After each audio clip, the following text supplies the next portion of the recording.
What happens when one of cinema's greatest living legends, a man whose career has spanned 6 decades, whose performances defined American film and who's earned every major award, walks onto a late-night talk show expecting an easy, promotional chat, only to find himself the target of a staged ambush disguised as comedy? When an actor known for his integrity and refusal to compromise comes face to face with a comedian who confuses activism for entertainment, the result is not just tension. It's a cultural moment that exposes the cracks in modern late-night television. Robert De Niro, the Raging Bull and Godfather Part 2 icon, had appeared on countless stages, but this one would be different. The interview was booked months in advance to promote his new film, a project close to his heart, years in the making. His team had made it clear to Kimmel's producers, focus on the film, keep it light, give the man the respect his legacy deserves. But Jimmy Kimmel, surrounded by his team of writers, had another idea. He wanted a viral moment, something that would trend, generate headlines, and reignite relevance in a crowded late-night field. And for that, he was willing to risk offending a legend. Kimmel's writers hesitated. De Niro's camp had been firm about avoiding politics, but Kimmel brushed it off. "We'll talk about the movie," he said, "but let's have a real conversation. Something that matters." What he meant by real was confrontation. What De Niro would soon experience was not an interview, but a trap, a segment designed to bait him into controversy under the pretense of honesty. As the show's audience filled the studio, the atmosphere buzzed with excitement. This was a big night. Robert De Niro didn't do late-night appearances often, and when he did, it was an event. Backstage, De Niro prepared with quiet intensity, the same focus that had defined his career.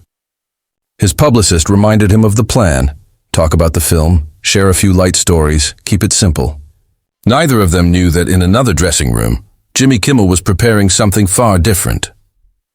When the show began, it started as expected: applause, laughter, the host's jokes setting the tone. But soon the conversation shifted. Kimmel steered away from the movie and toward De Niro's past political remarks, pressing with pointed questions under the guise of humor. The audience laughed awkwardly.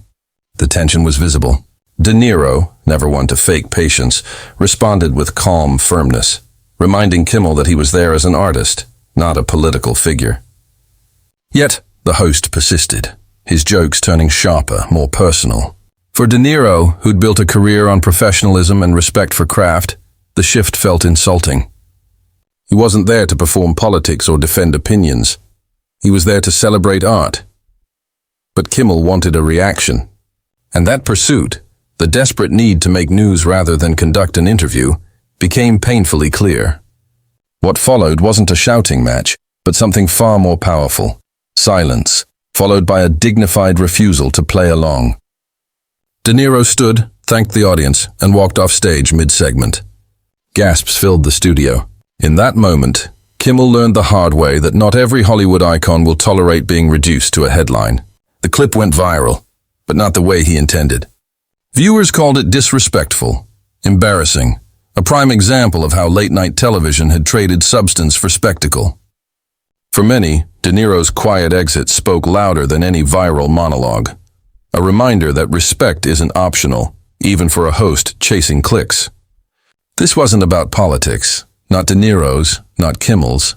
It was about boundaries, respect, and what happens when entertainment crosses into exploitation. When an artist who spent a lifetime earning dignity refuses to let that dignity be used as a punchline, it forces a reckoning.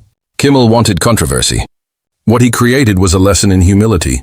Because when someone like Robert De Niro walks off your stage, it doesn't just end an interview, it defines one.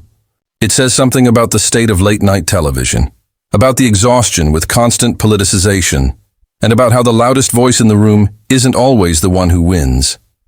Sometimes, the most powerful moment is the one where a legend simply decides he's had enough. Regardless of whether Robert De Niro had any idea what awaited him, the show began as planned. The Jimmy Kimmel Live. Audience loyal and expectant applauded as the host delivered his usual mix of political jokes and celebrity gossip. The monologue landed, as it always did, polished, familiar, safe. Then came the introduction, the kind reserved for living legends. "Our next guest needs no introduction," Jimmy began.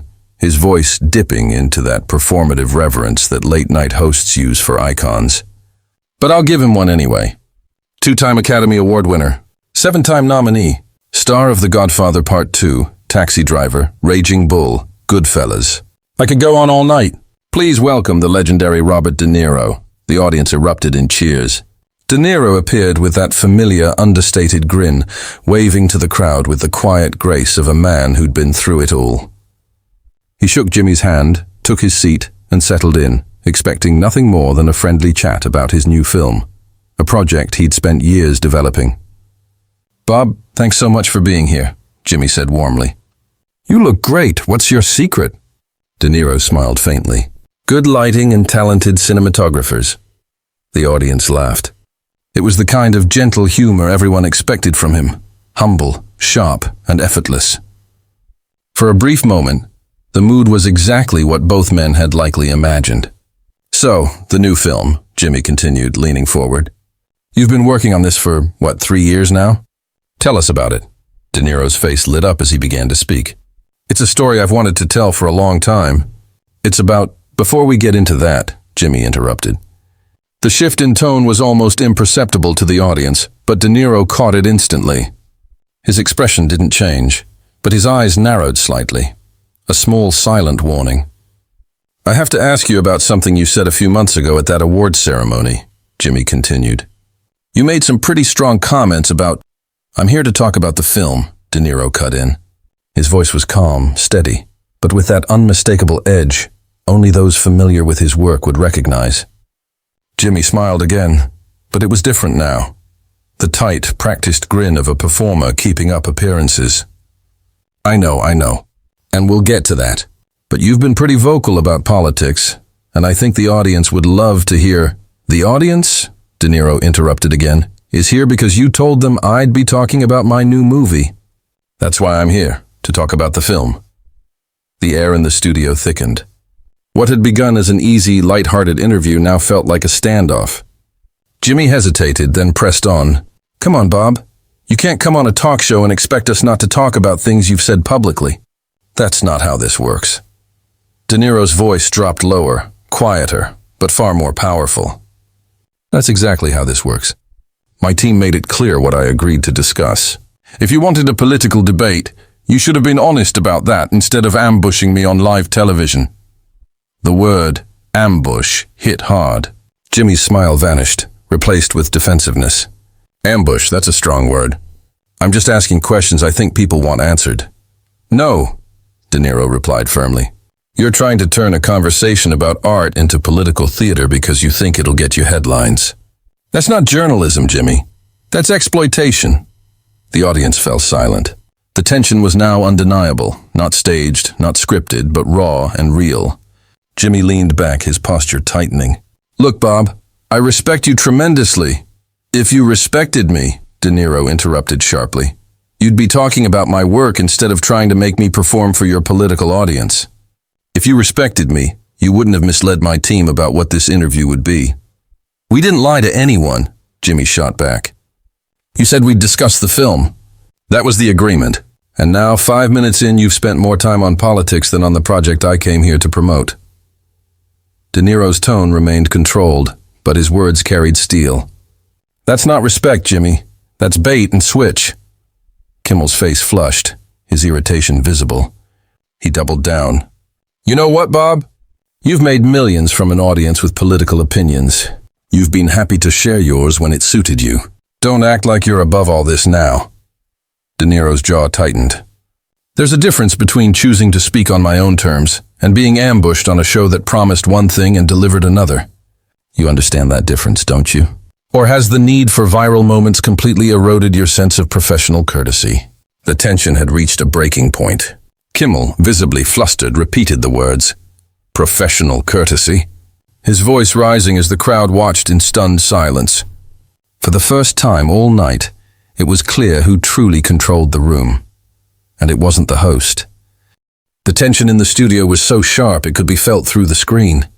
"You've called people some pretty harsh things in your political statements," Jimmy said, leaning forward. "Where was your professional courtesy then?" Robert Darrow's response came low and steady. his voice carrying that dangerous calm that only comes before a storm. "When I speak about politics," he said, "I do so in contexts where it's expected. Political events, interviews, fundraisers, places where everyone knows what the conversation is about. What I don't do is hijack someone else's platform under false pretenses." He leaned closer, his gaze locked on Jimmy with the same piercing intensity that had once lit up the big screen. "What you're doing right now isn't brave political comedy," Niro continued. "It's not speaking truth to power. It's a host who can't seem to have a normal conversation without turning it into a political performance for an audience that's shrinking every year." The jab hit home.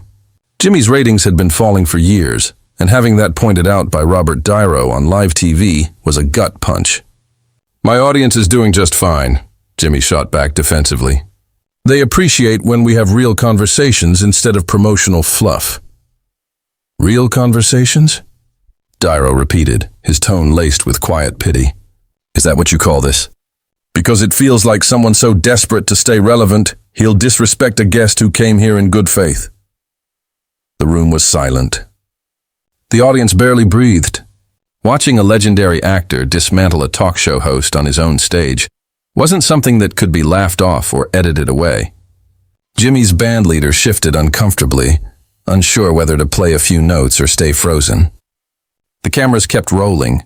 This was live television at its most raw and unpredictable. "You know what, Bob?" Jimmy said, his voice now edged with frustration. "Maybe if you didn't want to discuss politics, you shouldn't have been so vocal about them." "You can't have it both ways." "I absolutely can," Niro replied firmly. "I can speak about issues I care about in the right context, and I can also expect that when I agree to a film interview, the host honors that agreement." "That's not hypocrisy, Jimmy. That's honesty." With that, Niro stood up. The sudden movement startled everyone, the audience, Jimmy, even the crew scrambling behind the scenes. Calmly, he removed his microphone, handling it with the same precision that had defined his decades-long career. "What are you doing?" Jimmy asked, panic creeping into his voice. "I'm leaving," Niro said, placing the mic on his chair. "I came here to discuss a film I'm proud of, to talk about the work. Instead, I got ambushed by a host more interested in using me as a prop than as an artist." "Bob, come on," Jimmy pleaded, rising to block his path. "Don't be so sensitive. We're just having a conversation." "No, Jimmy," Niro cut in, his tone final. "You're having the conversation you want, with no respect for why I'm here. That's not dialogue. It's a monologue you expected me to join." He started walking off stage. Jimmy called after him. "You walk out now. You're proving you can't handle being challenged." Niro paused and turned back. The weight of 6 decades in Hollywood hung in his voice. "I've handled being challenged my whole career by directors, by roles, by critics. What I won't handle is being disrespected by someone who mistakes controversy for content." He gestured around at the set, the lights, the cameras. "You've got your platform. Use it however you want, but without me. I don't participate in bad faith, and I'm not starting now at 80 years old just to boost your ratings." The audience erupted into applause, not all, but enough to fill the room. They weren't just clapping for Niro. They were applauding integrity, a refusal to play along with the endless politicization of entertainment. Jimmy's face flickered with anger, embarrassment, and a dawning realization that he had just lost control of his own show. "Bob, if you leave, you're not welcome back," he said bitterly. Niro smiled, his first genuine smile of the night. "Jimmy," he said, "that's the first honest thing you've said all evening. And honestly, that's perfectly fine with me." With that, he walked off stage to a standing ovation, leaving behind a stunned host, a roaring audience, and a moment destined to replay across the internet for years to come. "I've got plenty of places to talk about my work, places where the hosts actually want to discuss it," Robert Niro said calmly before walking off stage. The audience sat frozen as he disappeared behind the curtain, leaving Jimmy standing center stage, visibly shaken. The host tried to recover, his usual confidence faltering. The bandleader looked at him uncertainly, waiting for a cue. Should they play, cut to commercial, or just sit in the unbearable silence that hung over the studio? "Well," Jimmy began awkwardly, forcing a smile that didn't reach his eyes, "I guess Bob had somewhere else to be." The line was meant to diffuse the tension, but it failed miserably. No one laughed. The audience understood what had really happened. They hadn't seen a diva storm off. But a veteran actor refused to compromise his dignity for the sake of cheap television drama. Jimmy stumbled through the next segment, trying to shift the energy, joking about Niro's exit, implying that the actor couldn't handle tough questions. But the mood in the room had changed completely. Everyone knew they had just witnessed a moment that went beyond talk show banter. It was the breaking point of late-night television's obsession with politics over genuine conversation. Backstage, Niro was already in his car before the next guest had even reached the stage. His publicist, on the phone frantically trying to contain the fallout, was interrupted by Niro himself. "There's no damage," he said quietly. "I came to talk about the film. The host wanted to make it about politics. I left. That's the whole story."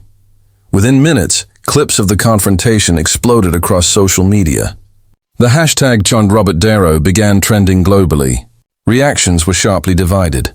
Some praised Jimmy for asking the hard questions, while many more applauded Niro for walking away from what they saw as a manipulative ambush. Even people from opposing political sides found rare agreement, respecting the actor's refusal to be baited into a political circus. Entertainment journalists quickly joined the conversation. Articles appeared overnight framing Niro's walkout as more than just a viral TV moment. It symbolized the growing frustration with late-night talk shows that seemed incapable of separating art from political commentary. Critics noted how the industry had blurred the line between interviews and ideological theater, forgetting that guests came to promote creative work, not to defend their worldviews. Jimmy's show, already struggling with declining ratings, took an immediate hit. Behind the scenes, publicists for other A-list celebrities began quietly reconsidering their bookings, questioning whether the risk was worth it. The Niro incident quickly became a case study in how not to conduct an interview, and how easily credibility can crumble when integrity is sacrificed for controversy. When Jimmy finally addressed the event days later, his explanation fell flat. He didn't apologize. Instead, he doubled down, saying that political discussion was fair game for any celebrity who'd ever voiced an opinion. But to audiences, it came across as defensive, dismissive, and tone-deaf. People weren't angry that he'd asked political questions. They were angry that he'd done so after pretending it would be a neutral, professional conversation. Meanwhile, Niro continued promoting his film on other shows. These appearances couldn't have contrasted more sharply. The hosts asked thoughtful questions, focused on his craft, and treated him with respect. Viewers saw the Niro they knew, charming, articulate, and deeply passionate about his work. The film itself benefited immensely from the attention. Ironically, Jimmy's ambush gave it more publicity than any normal interview could have. But the lasting takeaway wasn't about promotion. It was about principle. Robert Niro reminded audiences, and the industry, why he was so revered. Not just for his talent, but for his integrity. He refused to let anyone use him as a prop. And his decision resonated with millions who felt exhausted by the endless politicization of entertainment. The incident reignited a larger debate.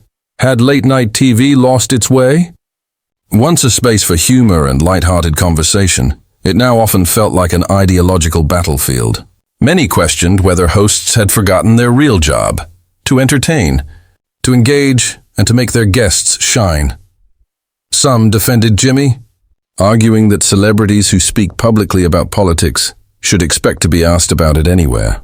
But most saw the difference. There's a world between asking fair questions and hijacking an interview after agreeing not to. Niro's walkout made that distinction painfully clear. In the end, the moment marked a shift in power. For decades, stars needed late-night platforms to reach audiences. But this time it was the platform that needed the star, and when Niro walked away, audiences followed him. His calm defiance reminded everyone watching that authenticity, even at 80 years old, still carries more weight than any ratings stunt ever could. In today's era of social media, streaming, and endless entertainment choices, a single bad late-night appearance can hurt the host far more than the guest. What made this particular moment extraordinary wasn't just the confrontation, it was who was involved. Robert Niro wasn't a young actor with a fragile reputation or a newcomer risking career backlash for taking a stand. He was a legend. His contributions to cinema were carved into history, his place in Hollywood unshakable.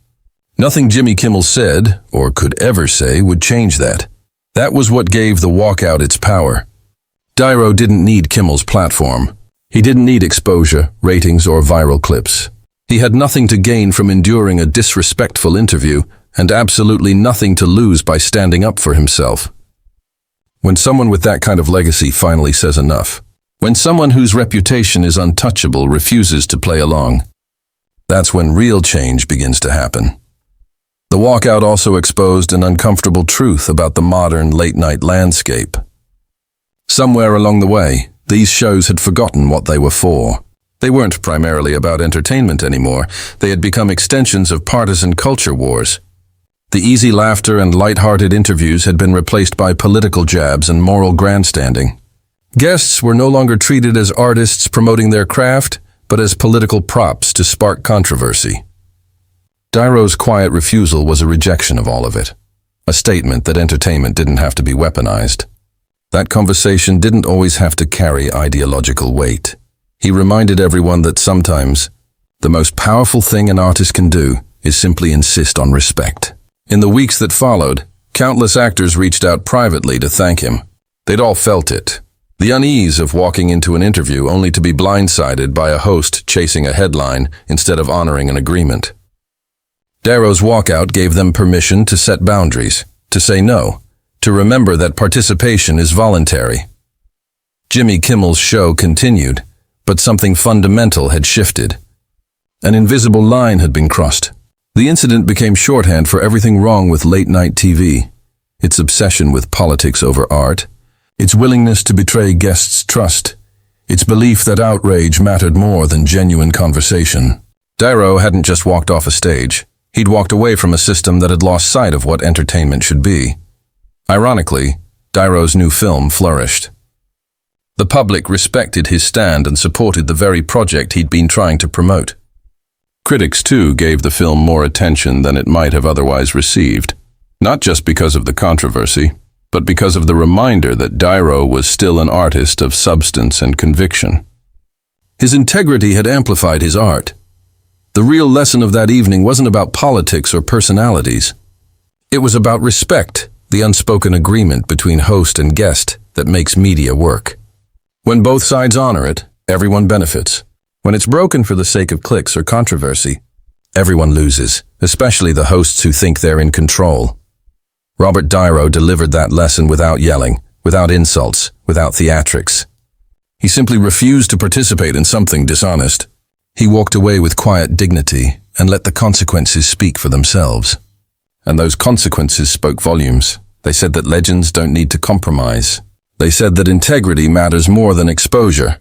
They said that sometimes the strongest move isn't to fight, but to walk away from a rigged game entirely. Jimmy Kimmel had wanted a viral moment, and he got one, but not the kind he planned. Instead of a clip of Robert Niro saying something controversial, the internet was flooded with footage of a legend standing up, walking off stage, and being applauded for it. Meanwhile, Kimmel was left alone under the lights, fumbling to justify why he'd just alienated one of Hollywood's greatest living actors. In an industry where reputation is everything, Niro's remained untouchable. His currency, built over decades of authenticity and excellence, was as strong as ever. Jimmy's, however, took a hit that time, and charm couldn't fix. The walkout became his defining moment, but not in the way he intended. It was the night everyone realized that even talk show hosts, insulated by applause and spotlight, can go too far, demand too much, and discover that some people simply won't trade their dignity for entertainment. Robert Niro walked off that stage and never looked back. He didn't need to. His work spoke for him, as it always had, and always would. That's the privilege of being a legend. You owe the world nothing except the truth of your art. And on that score, Robert Niro had already said everything he needed to say.